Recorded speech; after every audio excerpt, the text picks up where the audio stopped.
Hey guys, Jeremy here with Simple Little Life. This video is the first video in a new series I'm going to do on the channel called Tool Time Tuesdays.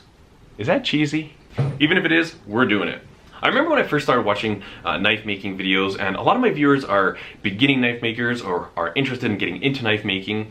And sometimes you watch these videos and you see all these weird tools, you don't know what they are, you don't know why they're used necessarily, or how to get them, or what to look for. So what I'd like to do with this series of videos is every Tuesday, I'm just gonna pick a tool in my shop, mostly at random. If you have any requests, or if you've seen something in my videos and you'd like me to do a video on that, let me know, and that'll be the next one up. And I just want to show that tool and how I use it in knife making. A lot of these tools have other carryover applications, either for woodworking, metalworking, machining, welding, and I don't necessarily use them to their full extent of what you can use the tool for, but I'm going to show you how I use them in knife making and why I use them in knife making. So the first tool we're going to look at is a Granite Surface Plate. I've been asked quite a few times what this thing is that I'm using. This is a Granite Surface Plate. Obviously it's made of granite, and what makes this kind of unique and special is that it's incredibly precisely machined or ground on one surface. I got this from Lee Valley, and this was $50. I'll put a link below to it. Also, there might be other places like Harbor Freight that might have some. Now, typically these were reserved for machine shops and companies. This wasn't necessarily something that you would ever find in a garage. But recently they've come down in price. I'm sure the quality's dropped off as well. This isn't a Starrett or a Mitutoyo or a really high-end one. I don't know who makes this thing, but it is guaranteed to be accurate within 5/10,000ths of an inch. What that means is this whole surface, if you were to take a really precise straight edge on here, it would be totally flat and smooth within 5/10,000ths of an inch. That's pretty precise.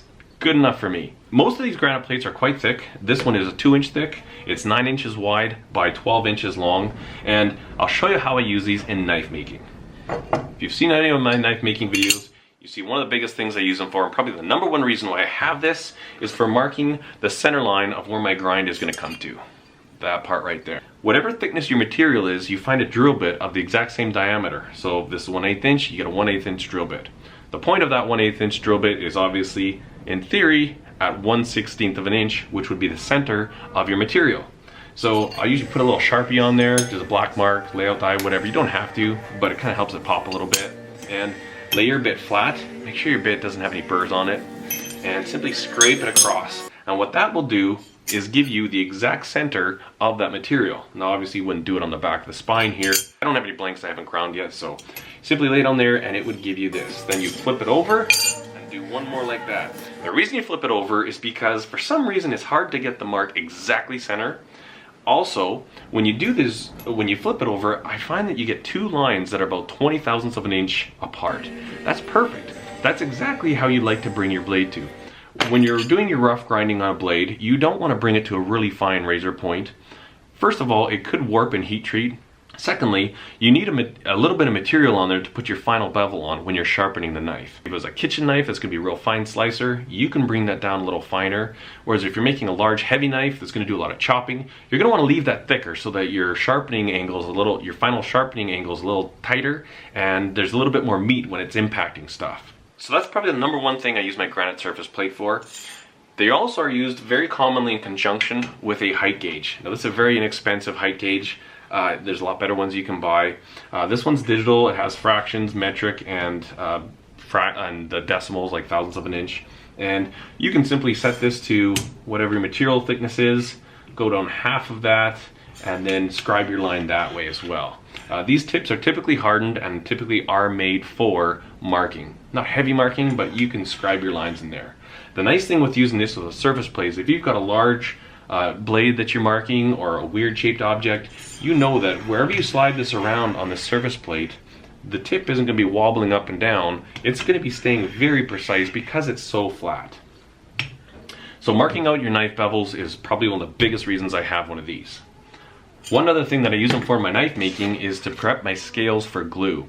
Now, if you're using G10 scales, they often have a very shiny surface on, and I like to rough them up a little bit. I think it helps the epoxy bond a little bit better. If you have something very smooth, that's the exact surface area. If you have something that's got a lot of ripples in it, there's more surface area to bond, and obviously we're doing it on a very small level by roughing this up, but in theory it should help.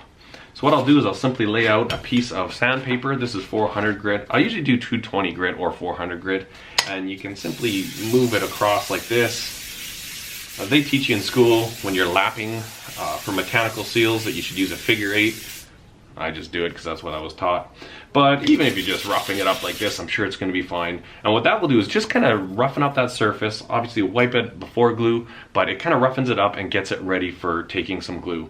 Also, if you're using wood scales, a lot of times that wood is not perfectly flat, and you can get it really nice and flat so that when you go to glue up your handle, it's going to be nice and true.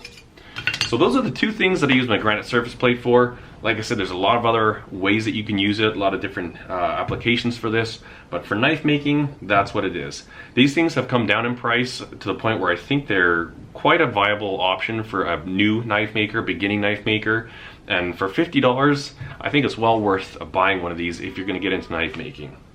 I hope you enjoyed the video, guys. Thanks for watching. Stay tuned for another Tool Time Tuesday. Cheers.